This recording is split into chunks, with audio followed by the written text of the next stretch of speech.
Assalamualaikum warahmatullahi wabarakatuh. Di sini saya akan membuat video untuk tugas analisis dan instalasi komputer, yaitu tentang analisis proses kerja komputer berdasarkan input, proses, output, dan storage, atau bisa disebut IPOS. Sebelumnya, perkenalkan, nama saya Nabila Fatmasari dengan NPM 2453025003 dari PTI Angkatan 24 kelas A. Jadi langsung saja ke materinya. Yang pertama ada latar belakang. Komputer adalah perangkat elektronik yang memproses data menjadi informasi yang berguna dalam menjalankan fungsinya. Komputer melaksanakan serangkaian langkah yang dikenal sebagai siklus input, proses, output, atau storage, atau IPOS. Memahami komponen-komponen ini penting agar pengguna dan pengembang komputer dapat memaksimalkan fungsi dan kinerja sistem komputer. Lalu ada tujuan. Yang pertama ada menjelaskan proses kerja komputer dari tahap input, proses, output, hingga storage. Yang kedua, mengidentifikasi komponen-komponen utama yang berperan dalam setiap tahapan. Yang ketiga, membuat bagian proses kerja komputer secara jelas agar memahami alur kerja komputer secara sistematis. Lalu ada identitas IPOS. Yang pertama ada nama model. Model IPOS yaitu input, proses, output, dan storage. Kedua, ada jenis sistem, mekanisme kerja dasar komputer secara umum. Yang ketiga ada tujuan, memberikan gambaran sistematis cara kerja komponen komputer secara berkelanjutan, membantu optimalisasi menjalankan tugasnya dari awal hingga akhir. Yang keempat, definisi. Model IPOS merupakan kerangka konseptual yang menggambarkan alur kerja sistem komputer secara berurutan mulai dari penerimaan data atau instruksi, input, pengolahan data tersebut, proses penyajian hasil, output, serta penyimpanan informasi untuk penggunaan saat ini maupun masa depan, storage. Model ini membantu memahami secara utuh bagaimana komputer menjalankan tugasnya dari awal hingga akhir. Lalu ada spesifikasi teknis IPOS. Yang pertama ada komponen. Komponen ini ada input, proses, output, dan storage. Lalu fungsi utama dan contoh kerangka input. Menerima data atau instruksi, contoh perangkatnya keyboard, mouse, scanner, sensor. Lalu komponen proses, fungsi utamanya mengolah dan mengeksekusi instruksi, contoh perangkatnya CPU, ALU, control unit, register, atau cache. Lalu komponen output, fungsi utamanya menampilkan hasil pemrosesan, contoh kerangkanya monitor, printer, speaker.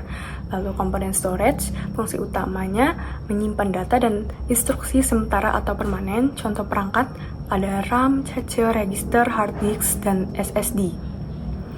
Nah, IPOS merupakan konsep universal yang dapat diterapkan pada semua jenis komputer dan konfigurasi sistem, dari komputer desktop hingga perangkat embedded. Model ini bersifat generik dan tidak bergantung pada pabrikan atau arsitektur spesifik. Lalu ada komponen utama dalam model IPOS. Ada input, menghubungkan pengguna atau sumber data dengan sistem. Data berupa teks, angka, suara, atau sinyal diubah ke format yang bisa diproses komputer. Lalu ada proses, inti pengolahan data. CPU melakukan fetch, dekode, dan logika. Kontrol unit mengatur alur, register, atau cache, menyimpan instruksi sementara. Lalu ada output, menghasilkan informasi dalam bentuk yang dapat dipahami manusia seperti gambar, teks, suara, melalui monitor, printer, dan speaker. Lalu ada storage, menyimpan data terdiri dari primary storage, ada RAM, cache, register, itu sementara. Lalu ada secondary storage, ada HDD, SSD, flash drive, itu permanen. Lalu ada analisis performa. Input, kecepatan dan akurasi penting agar tidak terjadi bottleneck. Contoh perangkat keyboard, mouse, scanner, joystick, kamera, digital, mikrofon, fingerprint, card reader. Lalu ada proses, performa dipengaruhi oleh kecepatan CPU, jumlah core, serta optimasi cache dan register. Lalu ada output, harus cepat dan tepat untuk responsivitas, misalnya melalui monitor, printer, dan speaker.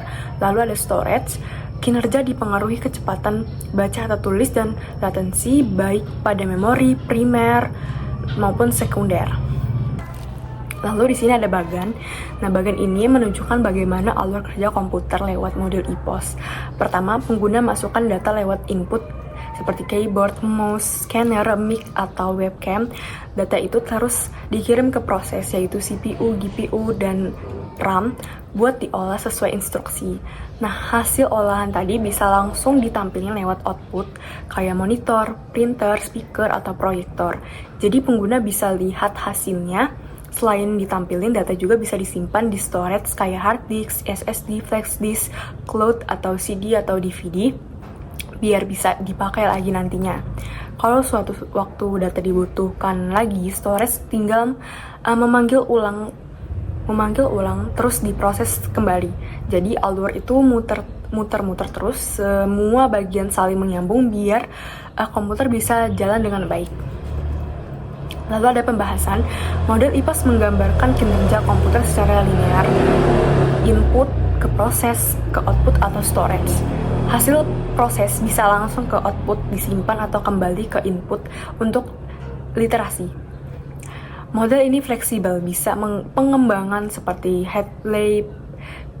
Headley-Peerby yang menambahkan aspek antarmuka dan pemeliharaan EPOS, membantu insinyur mendiagnosis masalahnya, menentukan titik kritis, dan merancang sistem yang efisien. Lalu ada refleksi dan rekomendasi. Yang pertama ada refleksi. Model EPOS efektif sebagai alat konseptual dalam mengenali berbagai masalah seperti keterlambatan input, proses lambat karena CPU tidak optimal, output yang tidak sesuai harapan, atau akses storage yang lambat. Lalu ada saran, gunakan input cepat, CPU optimal, output responsif, dan storage berkapasitas serta akses tinggi atau SSD agar sistemnya lancar. Jaga keseimbangan komponen EPOS untuk mencegah bottleneck. Lalu ada kesimpulannya, model EPOS, input, proses, output, storage, menjelaskan alur kerja sistem komputer mulai dari penerimaan data, pemrosesan oleh CPU, penyajian hasil melalui output, hingga penyimpanan data sementara maupun permanen. Pemahaman model ini membantu mengidentifikasi kelemahan tiap tahap sehingga dapat dilakukan perbaikan desain hardware dan software untuk meningkatkan efisiensi, kecepatan, dan akurasi kinerja sistem. Lalu ada saran. Yang pertama, implementasi model EPOS harus disesuaikan dengan kebutuhan aplikasi agar efisien. Yang kedua, output berkualitas tinggi memastikan hasil cepat dan jelas bagi pengguna. Ketiga, upgrade CPU, clock, cache, core, meningkatkan kinerja pemrosesan data. Keempat, optimalisasi input mencegah hambatan awal dengan penerimaan data cepat dan akurat. Nah, jadi itu saja penjelasan saya tentang analisis proses kerja komputer berdasarkan EPOS. Jika penjelasan saya kurang dan sedikit terbata-bata, saya mohon maaf. Terima kasih. Wassalamualaikum warahmatullahi wabarakatuh.